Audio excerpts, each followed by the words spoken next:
บุญบังไฟเฮาได้อยู่แต่เหือนอืมอย่างดีพี่น้องเลย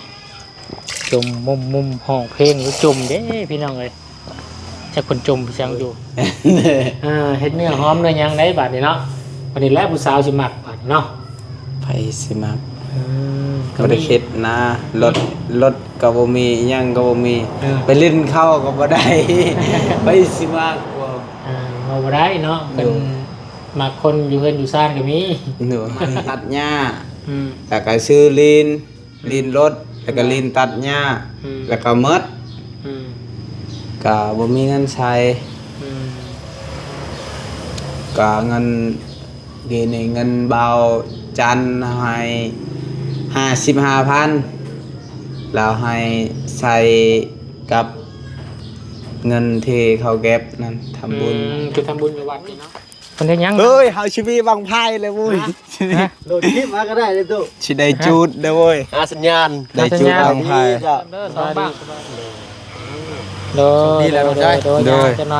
อยไปเด้อเด้อบัดนี้เนาะโดยยังอยู่เพิ่นว่าเนาะถือเลขได้มื้อนี้เนาะคนเฮาก็เฮ็ดเวียกเนาะก็ต้องมีการตอบแทนเนาะก็คือเงินอะไรพี่น้องเนาะเฮาก็คือสร้างเพิ่นก็มีครอบมีครัวมีลูกมีเต้าพี่น้องฮะสมมุตินี่ก็เพื่อครอบครัวเนาะเนาะค่าข้าวค่าน้ำค่านมก็ขอบใจสร้างคือกันที่มาเฮ็ดซอยเฮือนครัวให้คอยขอบใจหลายๆเด้อลองนับคนละสร้างเด้อ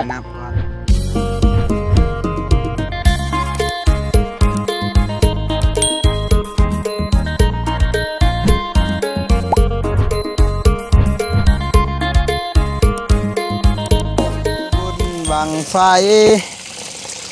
เฮาได้อยู่แต่เหือนอย่างดีพี่น้องเลยจมมุมห้องเพลงหรือจมเด้พี่น้องเลยจะคนจมพี่ช้างอยู่ทั้งจมไปน้ำกินน้ำไปน้ำบอลเอ้า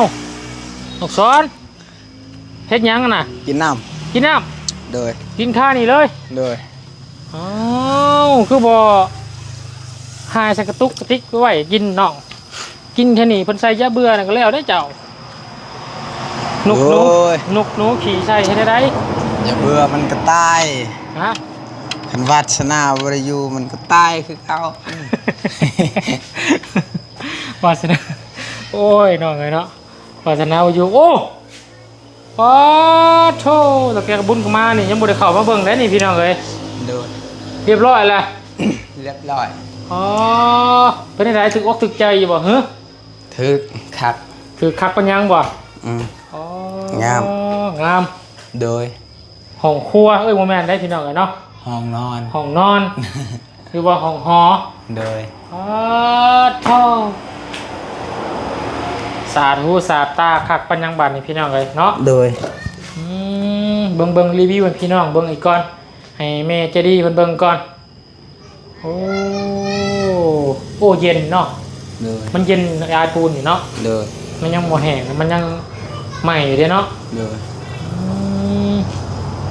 คักแล้วนี่พี่น้องเลยเอาเนาะตั้งบาบุญสารวัตรพร้อมด้วยน้องสอนด้วยพี่น้องเด้อเอาน้องทรายสบายดีปลาลุงก่อนบัดนึงสบายดีปลาลุงโดยเอาการทักทายสบายดีเด้อสบายดีพ่อแม่พี่น้องเนาะสบายดี FC ทุกคนสบายดีปลาลุง FC ผู้ใหญ่ใจบุญบัดทุกท่านเด้อยินดีต้อนรับเข้าสู่ช่อง YouTube ปลาบุญสารวัตรพี่น้องเลยเอามาฮอดจอดถึงแล้วเด้อเนาะมาหนองทรายเวอร์มารอบนี้ก็รู้สึกว่าบุญไปหาเพื่อนน้องอ่อนร้านเจ้าเมื่อกี้นี่แต่ละคนเกลี้ยงหมดเลยแปลว่าบไดมุ่มเมาคือตะกี้นะพี่น้องเลยเนาะคือสิแมนเรามีน้ำอาบแล้วเนาะเราจะอาบน้ำก็สะอาดสะอ้างเวลาเขาอาบกับมันโบเหนียวเนาะบุคือเขาไปอาบน้ำห้วยน้ำห้องเนาะยังเหนียวยังเนาะอันนี้อาบเลยขาวได้ขาวคนอาบแบบขาวได้น้ำปลาได้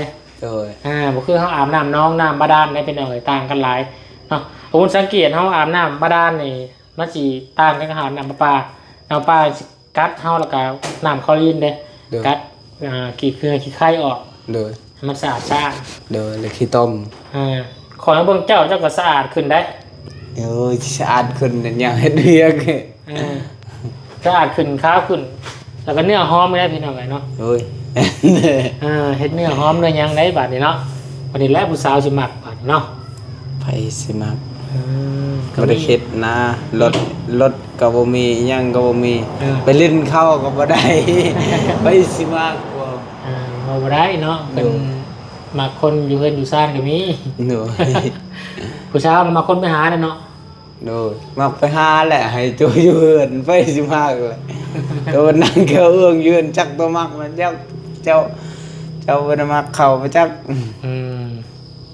เขาบ่ได้เนาะพี่น้องเอ้ยเนาะมีแต่ตัวกับหัวใจว่าบ่ได้เขามักก็มีได้โดยมีเฮือนหออยู่เด้บาดเนาะอย่างน้อยก็มีบ่อนซ่อนบ่อนเช้าให้เพิ่นอยู่แล้วมีแต่เฮือนหอนอนเงาคนเดียวโอ้ยนั่นแหละนะเฮือนหอนอนเงาคนเดียวเนาะเอาเนาะพี่น้องเอ้ยข้างบนสารวัตรกลับมาฮอดจอดถึงเป็นจังได๋เนาะโดยอยู่ดีมีแห้งอยู่ดีมีมาแต่ใช้คือเปียกๆนี่เมื่อแต่อาบน้ำอาบอยู่ใช้อยู่น้ำห้วยคือว่าอาบอยู่นี่จ้ะอยู่นี่อายเข้าเลยอายเข้าเลยอายไผเอาผู้สาวอยู่แคมป์ทางคันเขาเฮ็ดเฮือนคายแน่เขาบ่ได้เฮ็ดสิอาบอยู่นี่กับผู้สาวกายทางเนาะโอ้ยก็บ้านไปบ้านมาอยู่ตัวตาเนาะมันกลางคืนสิคายแน่กลางคืนอาบอยู่เนาะมันมืดคายก็อาบแต่ว่าฮ้อนๆอ่างเว้นไปอาบอยู่ห้วยโดยใส่ส่งแล้วเนาะอาบก็ได้ไปปลาเปื่อยอยู่ไงก็แต่งแหละ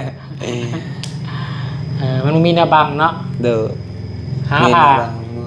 าผ้ากระจาดแล้วบังไว้ทางน่ะพามาบังคุดเสา2เสาล่ะบังไว้เด้เนาะแต่ว่าได้อาบอยู่ที่น้ำปลาเนี่ยอาบกลางคืนเนาะไปอาบไปใส่ไปกินเนี่ยเนาะโดยประมาณ6 โมงกลางคืนนั่น7 โมงสำเนียงไปสิกามีแต่กินซื้อแล้วก็ลาดหน้าซื้อสร้างโอ้คือรอแท้ช่างเนาะโทพี่น้องเอ้ยมานั่งพี่นั่งอยู่นอกป่ะเอาเดินแจ็คจะหน่อยเขาไปหาเด้อสร้างมันมาได้พี่น้องเอ้ยเนาะเวียกแล้วมันคือมาเนาะโดยเวียกแล้วมันคือมาเขาเฮ็ดเวียกเฮ็ดงานก็อยากได้นี่เขาก็เลี้ยงครอบครัวเขาสร้างแล้วเวียกมายังแล้วเวียกแหละโอ้ยเป็นว่ามาให้สังวะกวดกาเบิ่งบ่กวดคืนเนาะบ่คักบ่นี่โอ้ยสร้างก็ได้เนาะคิดว่าไปแห่บังไฟแล้วยังบ่ได้ไปบ่ไปเยี่ยมกันเด้อห้างบังไฟอีกห้างนึงเห็นห้างบังไฟอีกห้างนึง2ห้างนึงจะใหญ่ห้างนึงน้อยนี่แล้วนี่โดยก็เลิกมาเว้นนะโอ้ยพี่น้องเนาะเอาสร้างประกาศแห่บังไฟเด้อไฟแสนบ่ไฟแสนก็มีบ่โอ้แห่ไปได้แห่บ้านฮอดเซโปนของพี่จักเนาะบ้านฉันบ้านคนไปแห่บังไฟแสนบังไฟแสนก็มีเนาะน้องซ้อนก็เห็นบอกไฟแสนบ่เคยแง่ชมกระโตเจ้านี่จักของไฟใหญ่ของไฟใหญ่เลยใหญ่ชมกระโตเจ้าด้วยความใหญ่มันเจ้าเห็นแล้วยาถึกหลังคาเฮือนมันรู้โอ้มาถึงร้องกันทั้งฟ้าบ่นี่ถึกหลังคาเฮือนเฮานี่บ่ได้นอนอีกแล้วมันอยู่มาถึงรอบมันไกลอยู่แล้วมันจูดอยู่นอกโอ้อีชายก็ฮอด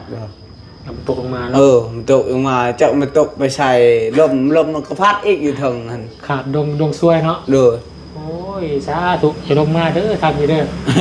ซอยกำลังแรกไม่พี่น้องเลยไปทั้งอื่นมาปัดเป่าไปทั้งไกลๆหมดแล้วเนาะ โดย จะไปทั้งอื่นเราคนมาเข้าบ้านเขาเมืองเราเป็นยังไงเนาะ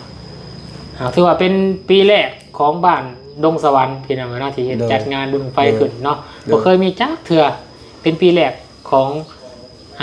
ปีนี้ของวัดผู้กวางพุทธาราม ปีนี้มันได้นะเจริญนะเขาก็เลยจัด เลยกับเพื่อนเนาะบุญกะได้บูชาได้จับจองเนาะยังมาดูบูชาดอกจับจอง2บังลุงจันทร์บังหนึ่งบุญบังหนึ่งบังละ600,000 กีบเนาะก็ตกอยู่บังละ1,000 บาทอะไรเป็นยังไงเนาะรายบังละ1,000 บาทเจ้าว่า1,000 บาท1,000กะ630,000เนาะเดี๋ยวนี้กะยังอีก30ก็1,000 บาทเนาะ600,000พี่น้องเนาะรายบังละ1,000 บาทบุญกันละบังเลยบูชาทั้งวัดเพิ่นไปแล้วเนาะบังหนึ่งเนาะกับมุทนาบุญเขาวัดพี่น้องซอยทั้งวัดทั้งว่าแบบว่าสร้างสาพัฒนาอยู่วัดอยู่ว่าทำงานทำกันเนาะกับพอดีแล้วเนาะ สิได้ไปเบิ่งนำ ไปเบิ่งบ่ เด้อ น้องซ้อนเกิดมาเกิดได้ไงมาเนี่ยเคยจูดลงไฟอยู่บ่ บ่เคยแล้ว เคยบ่ บ่เคยไปว่ามีเงินนำข่าวขนาดเงินค่าเขาเก็บตลอดแบบเป็นปีนี่ก็ยังบ่มีมีแบบเงินที่แม่ใจดีให้นะหมดซื้อน้ำมันรถซื้อน้ำมันตัดหญ้าแล้วก็ซื้อลีนรถแล้วก็ลีนตัดหญ้าแล้วก็หมดก็บ่มีเงินใช้ก็เงินดีนี่เงินเบาจันให้55,000แล้วให้ใส่กับเงินที่เขาเก็บนั่นทำบุญเก็บทำบุญอยู่วัดนี่เนาะทางบ้านมันเก็บแต่หลังคาเฮือนโดยแม่นแล้วพี่น้องเนาะงานบุญบ่ต้องทางบ้านเพิ่นก็เก็บแล้วเนาะเพื่อกุศลเนาะเขาวัดเขาว่าพี่น้องเนาะบุญก็สาธุอนุโมทนาเด้อเนาะโดยคือนั่นนี่แม่ใจดีแม่ใจบุญแม่ที่เพิ่นซื้อโทรศัพท์ให้เจ้าและแม่ที่เพิ่นเฮ็ดเทือนห้องให้เจ้านี่เนาะแล้วก็ต่อไปก็สิเฮ็ดเรือนครัวให้เจ้าโอ้แม่นขอไปเรือนใหญ่หลังคาเรือนใหญ่เนาะเพิ่นว่าอยากจะซื้อหรือว่าบูชาบั้งไฟให้เจ้านำ1 บักดีใจแหละนุ่มือสาธุกันไงใจลายเด้อแม่จะดีที่ซื้อบังไฟให้กับบาซอนสิจูดเขื่อนบอกได้เขาจูดมันคือจูดเขื่อนได้ จูดปัจจุบันคนจูดให้อยู่เฮาบ่ได้ไปจูดเองไปจูดเองอันตรายอย่ามันแตกใส่เฮาเองเลยมันจะมีบังไฟเพิ่นจูดให้เองเพิ่นช็อตเอามันจูดออกช็อตเอาอยู่ลุงพี่บ่จะไปจูดใกล้กับบังไฟนี่บ่ได้อย่ามันแตกตึ้มจะเปิดตาเลยนะมีแต่เฮาช็อตเอาเพิ่นช็อตอยู่ตุลุมตะลามพี่เพิ่นก็เลยอยากบูชาเนาะแล้วว่าอนุโมทนาเนาะบุญเพื่อเขาวัดเขาว่าพี่น้องเนาะแม่เพิ่นก็ได้จะทำบุญทางวัดทางว่านั่นแน่ก็เลยอยากบูชาบังไฟให้กับน้องสอนแล้วก็บูชาให้กับบ่าวเคยล่ะเนาะบ่าวเคยล่ะก็ยังบ่มีเนาะโอ้จังได๋ก็ขอบคุณขอมกใจเด้อแม่เด้อเนาะขอบใจเด้อป้าสั่งไปบอกบ่าวเคยล่ะกันป่ะเด้อไปเขาเคยล่ะนี่มันหูได้เนาะเด้อไปบอกครับ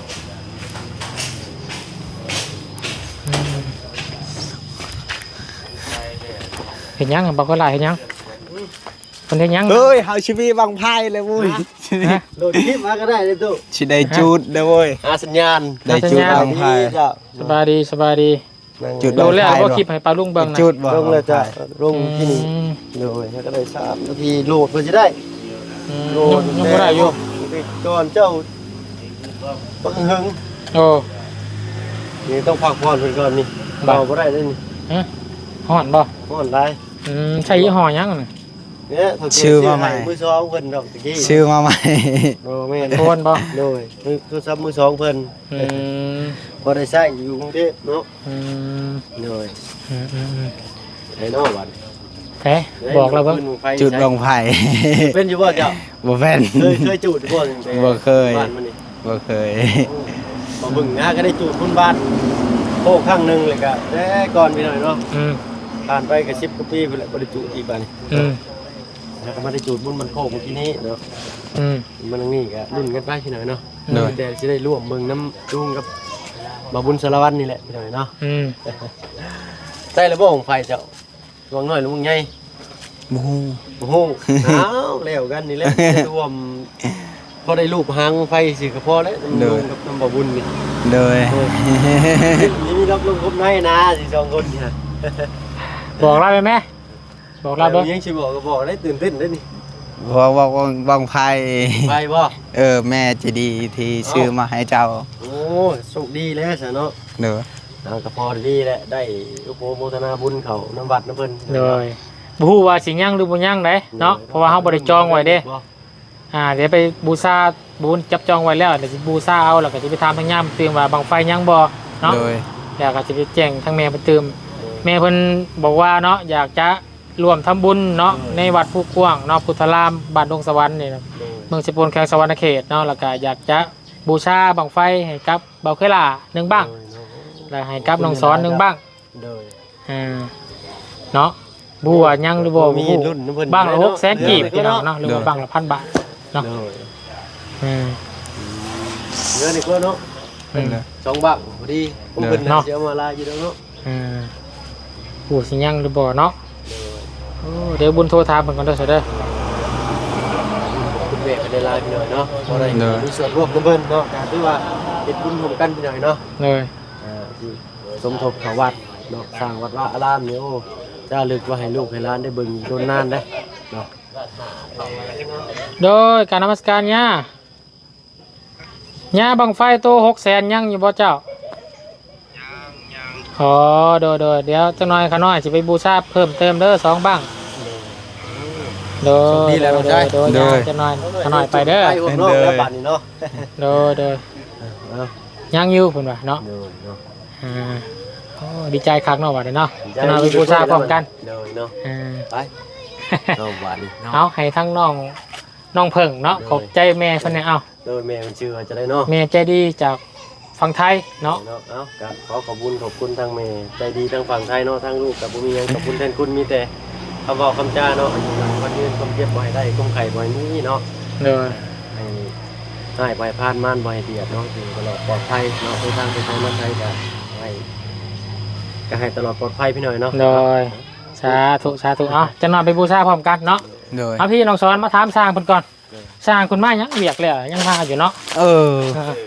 อ้โหแล้ว ฮะสบายดีสร้างโอ้ห้อยคือรอผิดปกติบ่นี่เนาะ รอแล้ว มาหักเงินได้มื้อนี้ ฮะหามเงินบ่โอ้ยขอได้ลืมไปแล้วนี่เอาสาวพี่น้องเอ้ยโอ้ยใส่เนาะเบาขึ้นละขออนุญาตจับกล้องให้แน่จักบาทเนาะเอาน้องซอสนับไปนิดนึงพี่ช่างเชียงมานั่งใกล้ๆนั่งน้ำกันเที่ยงกันนี่พี่น้องเอ้ยที่ถามชุกดิบจักบาทนี่เนาะกินดิบหรือว่ามื้อนี่กินดิบหรือบ่โอ้ยโดยพี่น้องเอ้ยเอาสบายดีสร้างอีกทีนึงเด้อสบายดีเรียบร้อยเบิดเนาะบัดนี้เนาะยังแต่ตัวอะไรบาทนี่เนาะเพราะว่าบุญกับถามสร้างแหล่ไปแล้วแต่ว่าบูเพิ่นคำนวณให้แล้วบ่ว่าจะถามตัวเรื่องกะโลหั่นแหละเนาะยังเนาะ ได้ยินอยู่ว่าจะลงสร้างได้รถมันเป็นระบบราคาสั่ง โดยเพราะว่าโทรหาเพิ่นเมื่อกี้เพิ่นไปให้บังไฟอยู่เซโปนเพิ่นว่าเพิ่นแล้วเพิ่นแล้วบุญเพิ่นเนาะเพิ่นก็สิให้เพิ่นคำนวณตื่มนะมีแต่ว่าว่างน่ะสิให้เพิ่นคำนวณให้แน่หั่นนะเฮาจะได้แจ้งทางแม่เพิ่นจะได้ตั้งงบมานะเนาะว่ามันสิค่าสร้างนี่เท่าใดเนาะแล้วก็กะโลนี่จักแก๊สหั่นน่ะเนาะเขาใช้ปูนจักซอบหั่นนะจะได้ให้เพิ่นคำนวณมาให้ตื่มแล้วจะแจ้งทางแม่เพิ่นไปเพราะว่าอยากให้น้องซ้อนเพิ่นเข้าไปนอนนี่แหละเนาะให้นอนกะโลเย็นบ่ต้องผู้สาดก็ได้บ่ โดย อาบน้ำเลยร้อยเข้าไปเลย ผู้ชายอีก พวกผู้สาดได้พวกผู้สาดบ่ได้กะโลมันดูดได้ โดย นอนบ่ตื่นได้มัน เนาะมันตื่นดูดไปเลยเนาะ ตากล้องเอาฮ้อนแดดได้บ่เนาะเปลี่ยนมุมบ่ฮะได้อยู่เนาะเอาใส่มีแต่มื้อนี้เนาะทั้งสร้างเนาะเป็นมื้อถือเลขได้มื้อนี้เนาะคนเฮาก็เฮ็ดเวียกเนาะก็ต้องมีการตอบแทนเนาะก็คือเงินอะไรเป็นเนาะเฮาก็คือสร้างคนก็มีครอบมีครัวมีลูกมีเต้าเป็นอย่างหาสมมุตินี่ก็เพื่อครอบครัวเนาะเนาะค่าข้าวค่าน้ำค่านมเนาะอะไรสิ่งหลายอย่างสร้างมันก็สิเอาเงินจำนวนนี้แหละพี่น้องถวายบูชาวัดน้ำแน่เนาะก็คือบังไฟเนาะบุญบ้านเพิ่นได้พี่น้องต้องมีบังไฟมุทนาเขาวัดน้ำแน่เงินคำน้ำแก้วที่หามาทำบุญน้ำน้อยเนาะกินน้ำท่าน้ำเนาะเอาเงินจำนวนนี้ก็ที่ได้ตกลงกันไว้เนาะเฮ็ดเกิน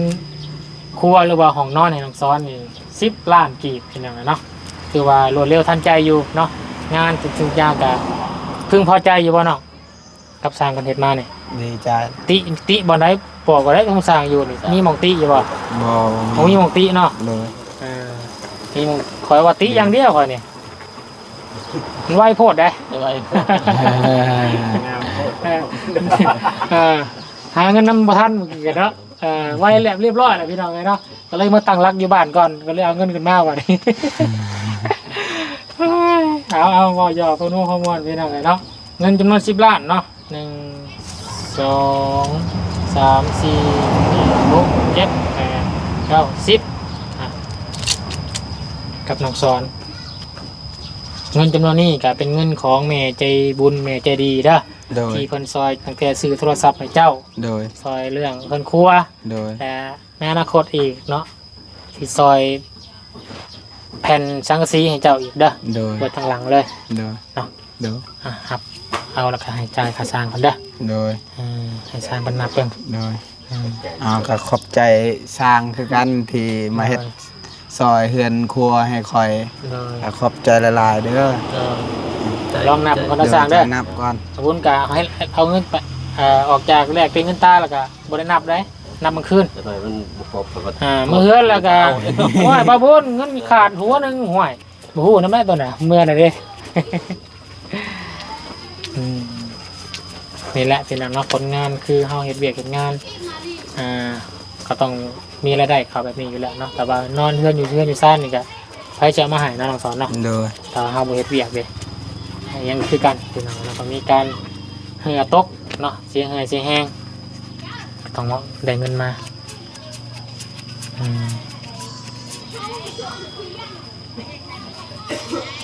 ทางนั้นคือนับเรื่องไว้แท้น่ะ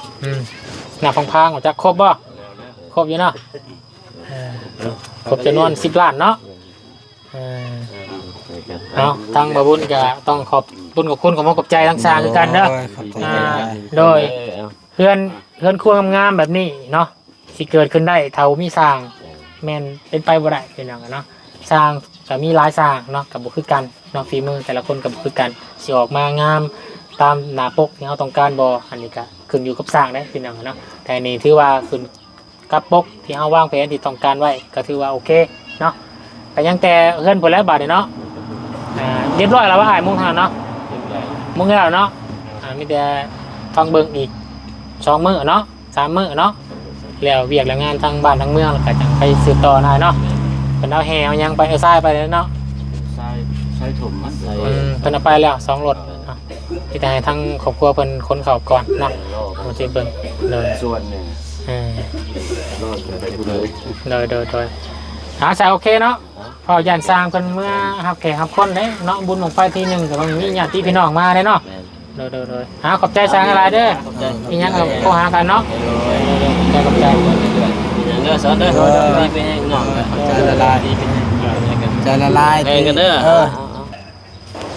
โอเคเนาะน้องสอนเนาะ โดย ก็ถือว่า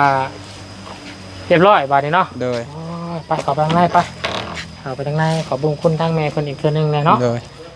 ยัง แม่ทุกคนเนาะที่ซอยทางน้องสอนเข้ามาเนาะ โดย ตะกูกะเฮือนชานหลังนี้ก็มีทาง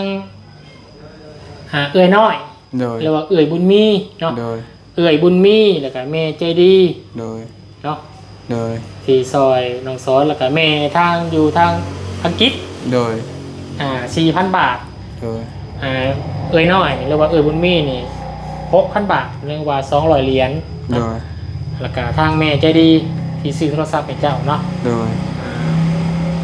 ซอยทั้งเจ้านี่ก็ทั้งค่าสร้างแม่เพิ่นก็ซอย โดย เนาะแล้วก็ทั้งสมทบกับลุงจันทร์เพิ่นก็ซอย โดย เงินค่าสร้างเบิดบ่พอเพิ่นก็โอนมาตื่ม โดย ซอยน้องซอนไปอีกเนาะ โดย ถือว่าเดี๋ยวทางให้ทางลุงจันทร์บกบริหารนำกันว่าเฮือนครัวหลังนี่สิเบิดเท่าใดเนาะนั่นเป็นยังไงเนาะในจังหวะกันเป็นยังไงเนาะ โดย เอามีแต่ให้ทางน้องสอนเด้อดีมุกดีใจในเวลาเนาะ โดย ก็ให้ขอบคุณทางแม่คนนั้นหลายเด้อ ก็ขอบใจหลายๆเด้อแม่ใจดีทุกคน โดย ที่มาซอยให้กับบ่าวซอนก็ขอให้อยู่ดีมีแหงเด้อความเจ็บอย่าเคยได้ความใครอย่าเคยมี ขอให้มีสิ่งศักดิ์สิทธิ์คุ้มครอง ขอให้เป็นไอไข่นาวก็ขอให้ดีไปไว้ โดย ก็ขอบใจหลายๆเด้อแม่ใจดี สาธุขอบใจแม่คนนั้นอีกทีให้บังไฟเนาะ โดย ขอบใจแม่คนที่ให้บังไฟมาสอน ก็ขอบใจหลายๆเด้อแม่ใจดีที่ให้เบาสอนบางไผที่ได้ไปจูดกับหมู่ ไปรวมทุกข์ โดย กับที่วัดที่ว่า ขอบใจหลายๆแม่ใจดี โดย ขอให้อยู่ดีมีแห้งผมเจ็บจะเคยได้ความไข่จะเคยมีกะสาธุแม่ใจดี โอเคเนาะมีแต่เฮาสิไปบูชาบังไฟนำกันมาไว้ โดย มื้อเอาไว้แห่เนาะ โดย ไปซะเนาะ โดย โอ้ยครับตะวันกินน้องเลยเนาะ โดย น้องซอยเสด็จบังไฟแห่นำกันแล้วมันเวท โด ถ่าย ยทำให้พี่น้องไปทำไปชนกันเด้อพี่น้องเด้อเนาะไปซะพี่น้องเนาะสำหรับบบุญเองกับสำหรับคลิปนี้กับเสด็จขออนุญาตจบคลิปลาเพียน้องเพียงสักนิดก่อนพี่น้องเนาะขอบคุณขอบคุณขอมขอบใจเนาะทางแม่ใจดีแม่ใจบุญเพิ่นสดสวยทางน้องซอนโดยมาตลอดแล้วก็ทางเอื่อยบุญมีเนาะอยู่ทางต่างประเทศแล้วก็ทางแม่ใจดีอยู่ทางอังกฤษพี่น้องเลยเนาะแล้วก็FCหลายๆท่านที่คอยคอมเมนต์แล้วก็ให้กำลังใจทั้งครอบครัวน้องซ้อนแล้วก็ทั้งสามก๊กสามเคยเดินมาตลอดจนเฮือนครัวหรือว่าห้องหอของน้องซ้อนนี่เสร็จสิ้นเนาะไปโดยดีพี่น้องตั้งแต่กาโลเนาะสิให้ทางสร้างคนคำนวณแล้วก็ทั้งแจ้งแม่คนไปเนาะตั้งแต่แม่คนอยู่ซอยทั้งดันกาโลอีกเท่านึงเป็นอย่างไรเนาะแต่ในบางคนขอมุกขอบใจเด้อนะบทสุขสุขคนรวมทั้งแม่ใจบุญแม่ใจดีที่ซอยน้องซ้อนมาตลอดก็ขอให้บุญกุศลที่แม่สั่งมาให้คืนหาครอบครัวทั้งแม่ขอให้บุญคำนำสู้อยู่เย็นเป็นสุขตลอดปีและตลอดไปเด้ออยู่ดีไม่แห้งให้สุขกายสบายใจเนาะเอาสำหรับคลิปนี้ขอลาก่อนพบกันคลิปหน้าเด้อสบายดีกันบัดสุขสุขคนอยู่ดีไม่แห้งสุขมาลำรวยเป็นยังไงเนาะบาย